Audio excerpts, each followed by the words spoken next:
Loudermilk. Well, thank you, Mr. Chairman. Thank you all for being here, panelists, and the folks who have come out to witness your government at work. Because we're doing this here, we probably have 3 times the amount of people that we would have if we were doing this hearing in Washington, D.C.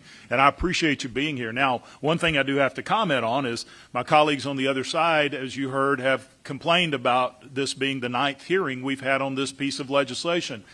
I think transparency and accountability is good. I think it's something the American people expect. Had we had that to the 2 federal takeover bills, H.R. 1 in the previous 4 years that the Democrats rammed through this committee with barely even 1 hearing, you would have found out in that a whole lot more about those bills. I think the transparency and accountability is a good thing.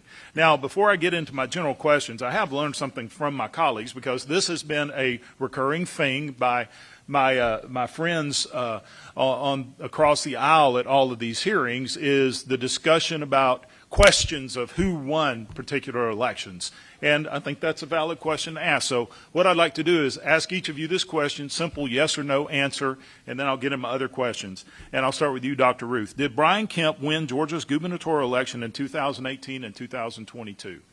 He did. Mr. Yes, Spakowski. Ms. Nerdin? Yes, sir. Ms. Woolard? Yes. Thank you all. I appreciate that. That's, as you may hear, that question has been asked in another form in past hearings. But let's move on to the context of what we're here about today. And one thing I'll say, look, I appreciate y'all being here. Like many of you, I've spent many hours watching the Braves play in this building.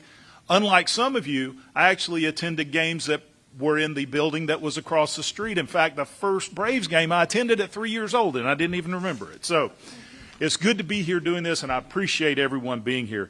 Mr.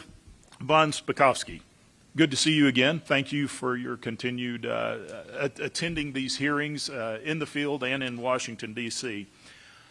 Simple question. What were some of the most important and key provisions of SB 202 in your opinion? I think one of the most important was the extension of the state's voter ID law, which was first effective, as you know, in 2008, in that presidential election.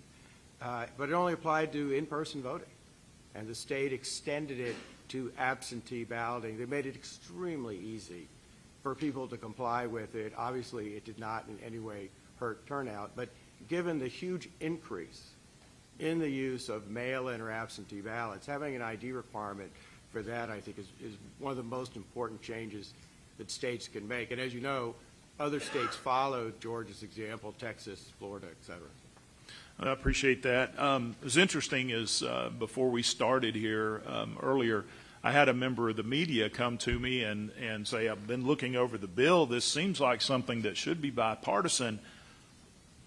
Why is there an argument against Senate Bill 202? What is the argument on the other side? They were honestly asking this question. So in your opinion, what is so controversial about any of the reforms that are in this bill?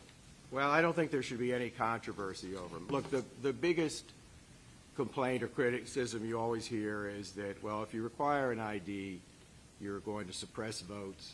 We know that's not true. And the reason we know it's not true is we now have turnout data for almost 15 years. And the turnout data overwhelmingly shows it does not suppress turnout. The National Bureau of Economic Research released a study in 2019 looking at turnout across all 50 states from 2008 to 2018 to compare states with ID to other states without ID, and said it clearly has no negative effect overall or for any group defined by age, gender, race, or party affiliation.